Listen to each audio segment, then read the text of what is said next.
So he finished his work, went down to Harmony, picked up the three of them, and brought them north into Fayette to live with the Whitmer family.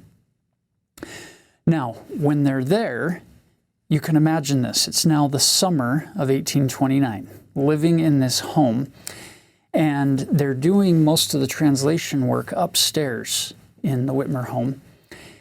And you have all of these people living in this home, needing to eat, needing to be clothed, have a place to stay. Oh, and by the way, since Joseph is there, that means that there seems to be a steady flow of visitors coming to the home. People like Joseph and Lucy, Joseph's parents, people like Martin Harris, and others who would come to visit. And as they come, it's good hospitality to feed them and give them a place to stay overnight as needed. It's fascinating to me as we read the Doctrine and Covenants. We see all of these stories. And we mentioned this last year when we were studying the Book of Mormon, that what we have is a study of history, and it's beautiful. The problem is there's a second story that's running parallel to history, and it's her story. Pardon the play on words here.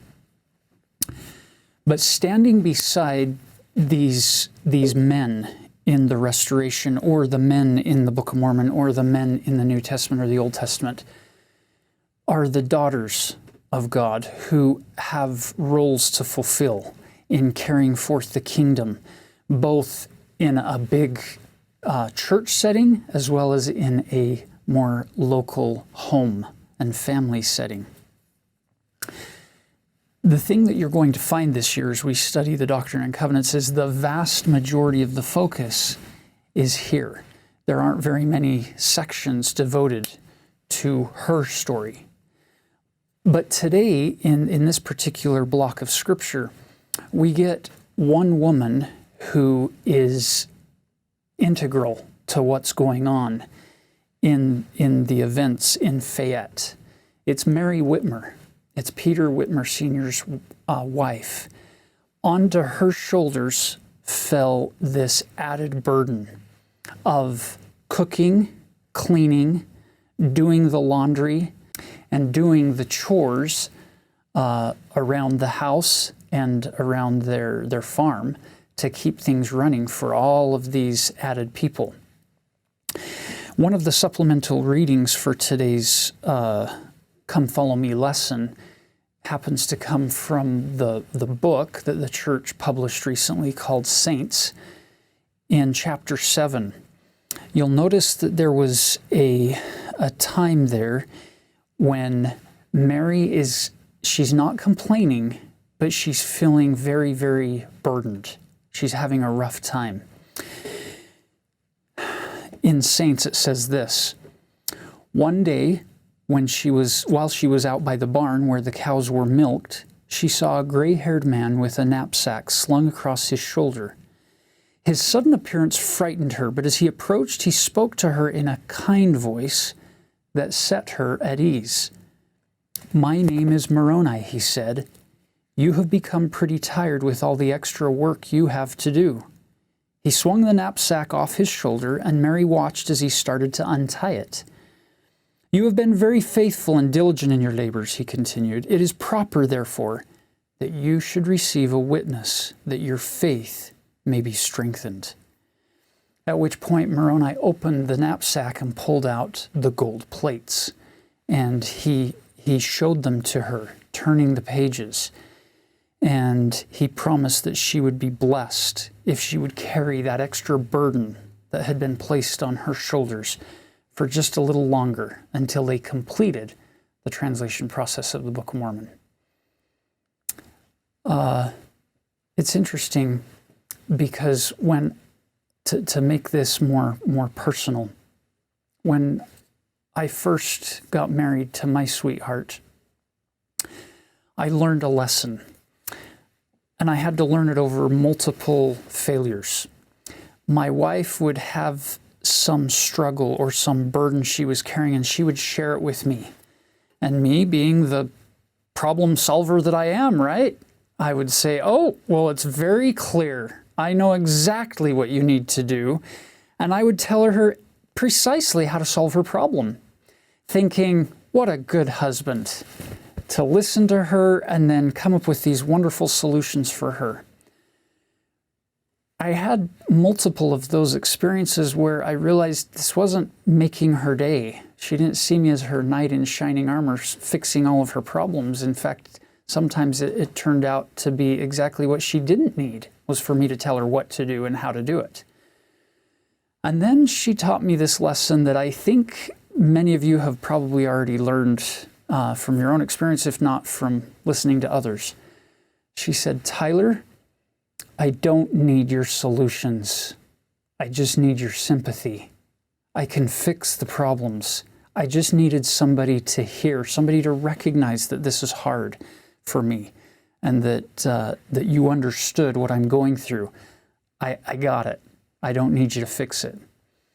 Now, as our relationship has grown and matured over the years, we've realized that there's actually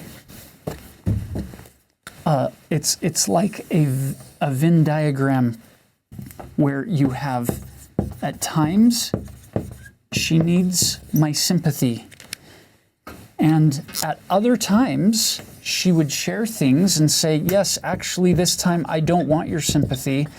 I want you to fix it. I want your solutions. And then, as we've grown further, we've realized that there's another aspect. She on one occasion said, I need your support. And there are times when these all get clouded or they share some common ground. Here's my point as we introduce today's sections 14, 15, 16, and 17. Our God knows what we need. There are times when we do need things fixed. There are times when we need instructions on how to fix them, and other times when we just need Him to fix it. There are times when you just need to cry at the feet of the Lord and know that you're heard and to feel that sympathy coming. And there are other times when you need that sustaining support as you move forward to do the things that you know you need to do. In this case, for me, you have David Whitmer, who needed to go and pick up Joseph and Emma and Oliver. He needed some solutions and he needed some support with the plowing of the fields. Now you get Mary Whitmer, who is feeling very burdened. You'll notice that when Moroni came, he didn't help her with the laundry. He didn't help her milk the cow. He didn't help her with the food preparation or the dishes in the sink that is very different than our sink, with not a lot of running water and conveniences of a fridge and freezer and a washing machine and a drying machine. He didn't fix any of that for her. And quite frankly, I don't think Mary Whitmer needed him to do any of that.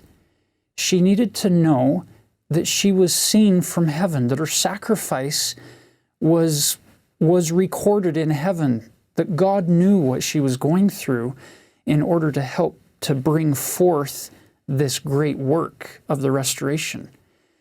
So she has this part to play that doesn't make it into the scripture page. But without her doing that, you can see that she herself was providing support for the prophet and his wife and for Oliver to do their work. And sometimes those support structures start feeling weak, and so Moroni is sent to strengthen her, support her, and give her some sympathy as well, to recognize, hey, I recognize that you're carrying a very, very heavy load here. So, brothers and sisters, whatever your situation in life may be, just know that all of your efforts to lift and provide and nourish and strengthen other people is witnessed by the angels. They know what you're going through. And there will be a day when all of his story and her story will be told in their fullness. And I think we'll find that they aren't parallel stories, but they're just two halves of the same story, moving the work of God forward in a beautiful, beautiful way.